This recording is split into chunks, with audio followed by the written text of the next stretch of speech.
My name is Sam. I am the youth minister here at St Michael's. So first off, a little bit about me. I am 26 years old. I have a degree in theology. That means I know a bit less than I knew when I went into the degree, because I found out there's lots more to know. I am a massive Star Wars fan, a bit of a geek, and it may be evident once you've kind of listened to this talk. I love taking photos. In fact, yesterday I was at a wedding in Truro. So if I look a bit tired, I drove a very long way yesterday. I am married to Rachel and daddy to Micah, who is 7 months old. Crazy, feel like I've blinked. So, weirdly, it's my massive privilege tonight to talk to you about teaching. So I'm going to teach you about teaching. Feels a bit meta. So let's dive in. There are going to be three things that we're going to look at this time. We're going to look inward. So what does it actually mean for us?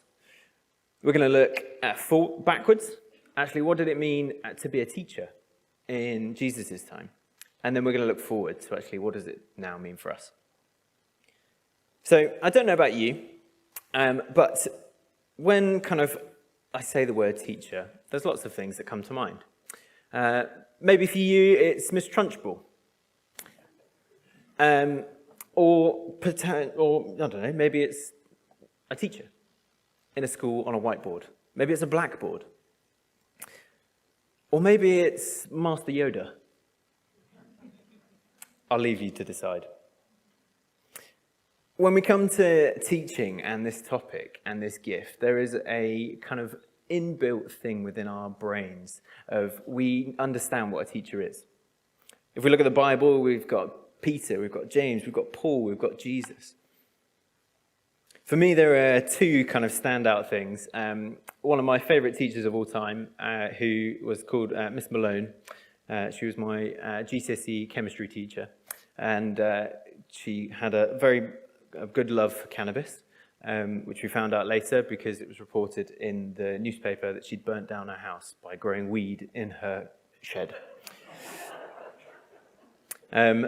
So she comes bounding over to me on a week parents' evening where you go in with your parent, and she comes bounding over and says this one line: make sure you do something at A-level that you really enjoy.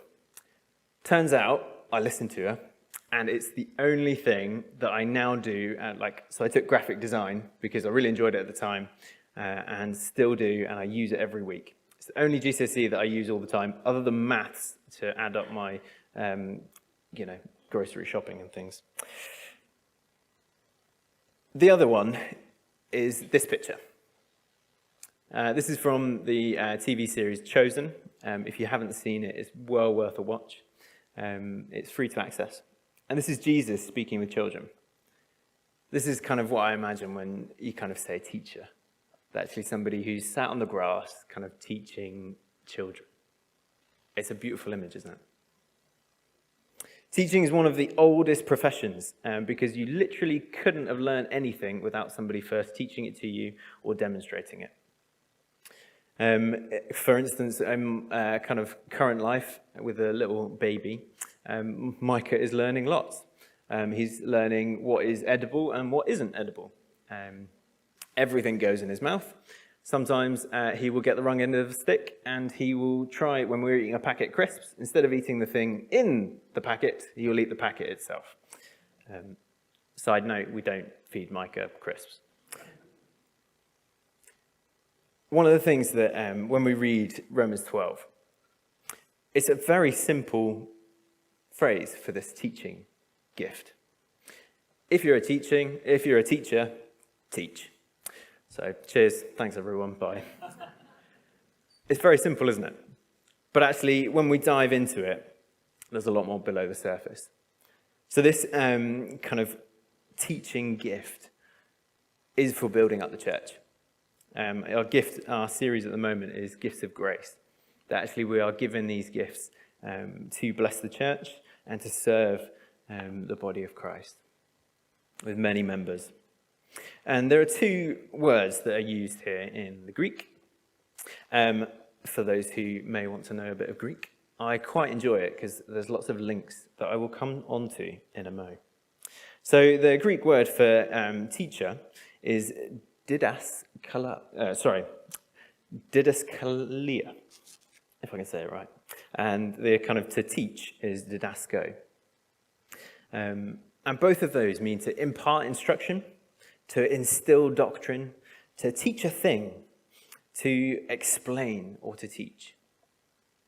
Part of the reason we have to go into sometimes when you kind of hear Sai and others speaking, we have to go into the Greek because the original kind of text was in that language. And you get to kind of our language, and well, you kind of see within our language, it's a little bit stinted sometimes. Doesn't get the full picture. So one of the things that I love thinking about is that actually when Jesus was a teacher, this kind of he would have used this word potentially. He would have been speaking in Aramaic, which is a slightly different version. But there's a lovely story of Jesus on the road to Emmaus, and he meets a couple, a pair of disciples. We don't know if they're male or female, and he says in Luke 24, verse 27, beginning with Moses and all the prophets, he explained to them what was said in all the scriptures concerning himself. Wouldn't that have been awesome? To have a lecture from Jesus all about where he is in the Old Testament and kind of all those passages. But it's amazing that we can go through all of this and realize that we have a relationship with Jesus who lives now. So if we fast forward, what does this kind of mean? What does it mean to live with Jesus as a teacher? What does it mean to have the gift of teaching? So we're going to look a little. We've looked backwards, we've looked a bit inwards, now we're going to look a bit forwards. So teaching is a gift which is given to build up the church. I'm sure you can think of many people who are very gifted teachers. But I've got a list of a few things that I think make really good teachers. One is I think they are storytellers. The best teachers can paint a picture of the thing that you want to learn. They can describe it in many faceted ways. Jesus was a storyteller. And I grew up going to Soul Survivor, which is a big Christian camp that no longer runs, sadly. But there was a lovely guy and a good teacher called Mike Pilavachi who used to speak there. And I can still, to this day, remember some of the talks that he gave. One of my particular favourites was reminded me when Tom was speaking about tongues a few weeks back, because he told his story. And Mike Pilavachi got up, told this kind of 20-minute talk and kind of about how he came to know Jesus and was able to speak in tongues. And one thing that I took away from that was when you speak in tongues, it sounds like Shikaman Honda. He started by just trying to speak. So he started and said, Shalabala, Bilabala, Bulabala, and went on and on and on. They're storytellers. They invite you in. Isaiah 30, verse 21 says, an inner knowing of the way ahead, now walk in it. This is a verse that Sai shared on a few weeks back. That actually a good teacher will paint a story or a picture or a map of the way ahead and help you walk in it. One of the best ways that I think a teacher can be helpful is they help to create links. So these could be links within kind of life, within kind of your relationships, something that will create a bit of a network, maybe even just links within your brain, things that kind of join up.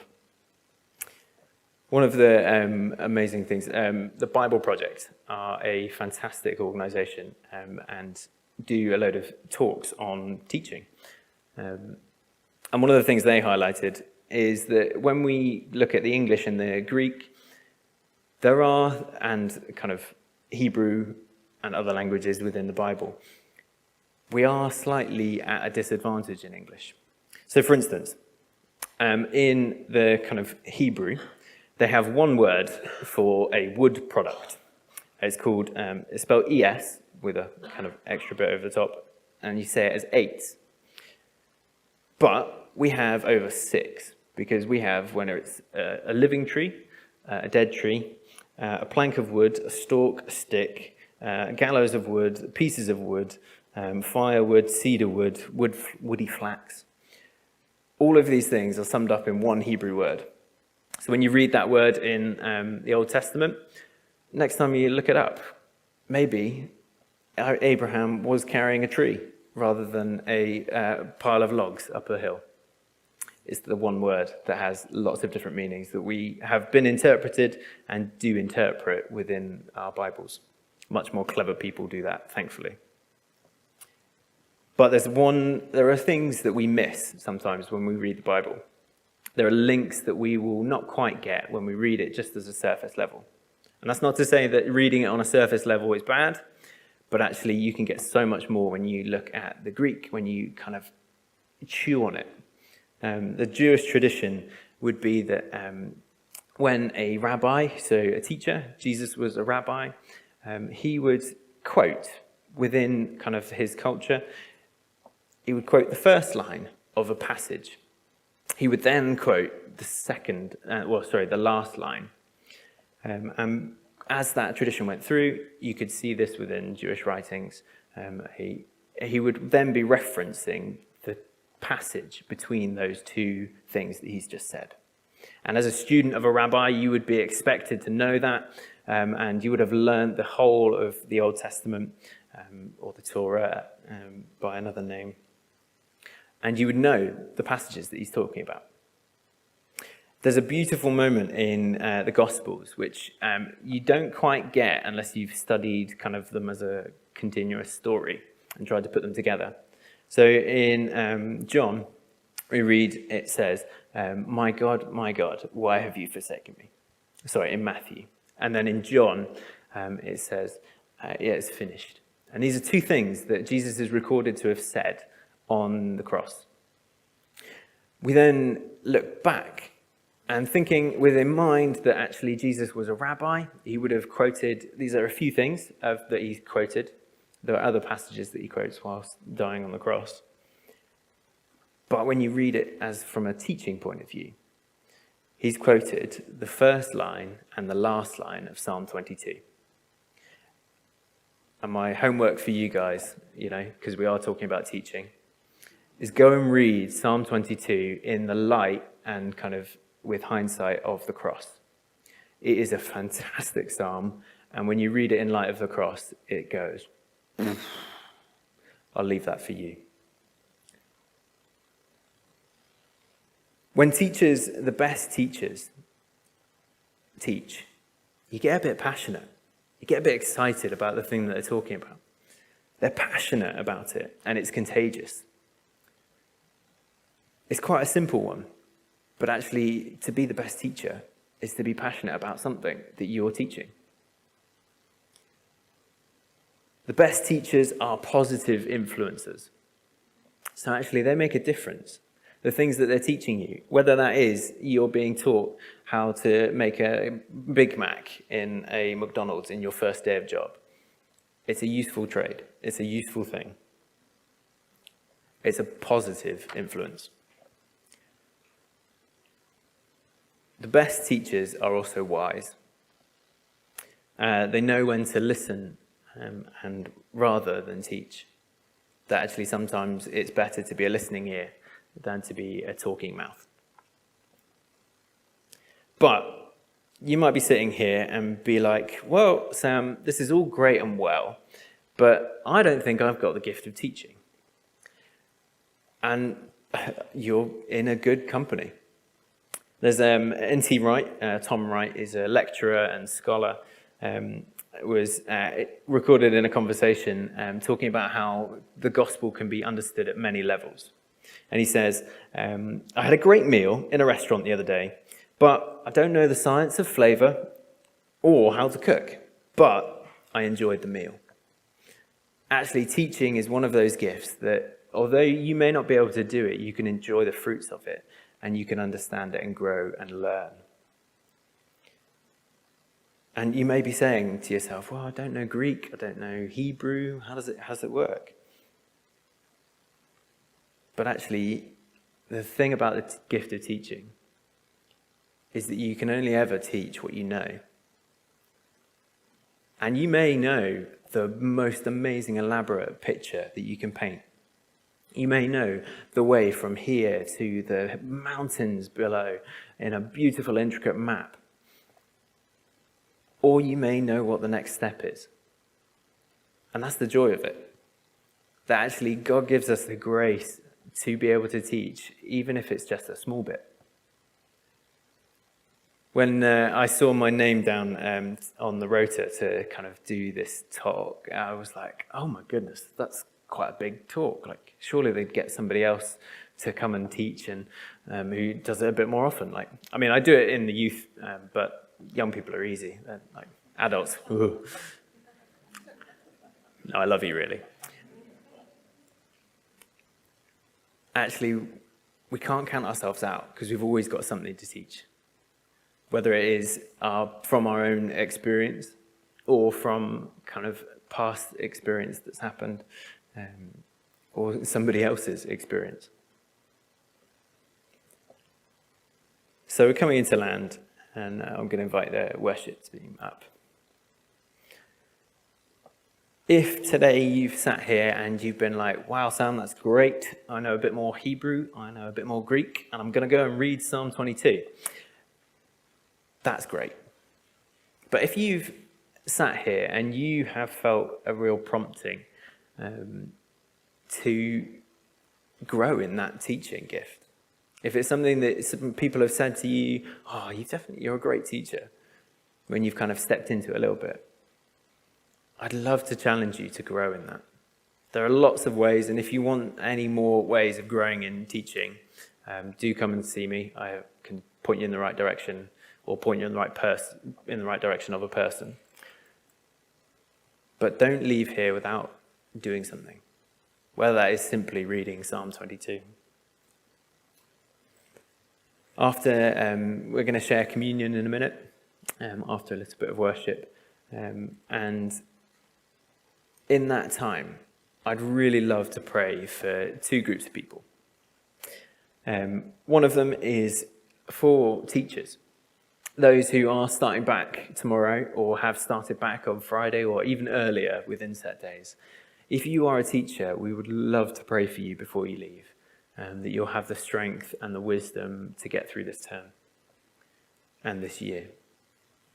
But we'd also love to pray for those who have a gift of teaching, and whether that's something you want to grow in as well. There'll be people either side to be able to pray with you for that. But don't leave tonight without getting some prayer, because it really does make a difference. I'm going to pray, and then we're going to go into a time of worship.